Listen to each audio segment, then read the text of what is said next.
Hal ini disampaikan kepada kantor wilayah Kemenkumham Provinsi Sulawesi Selatan, Priadi, saat upacara memperingati Hari Bakti Imigrasi. Priadi menegaskan seluruh aparatnya untuk bertindak profesional dalam melaksanakan tugasnya.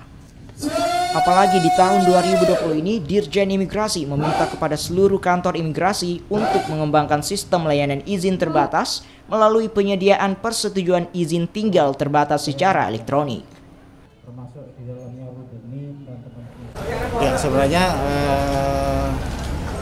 hari ulang tahun ini sebagai momentum untuk melakukan evaluasi dan berbenah diri ke depan.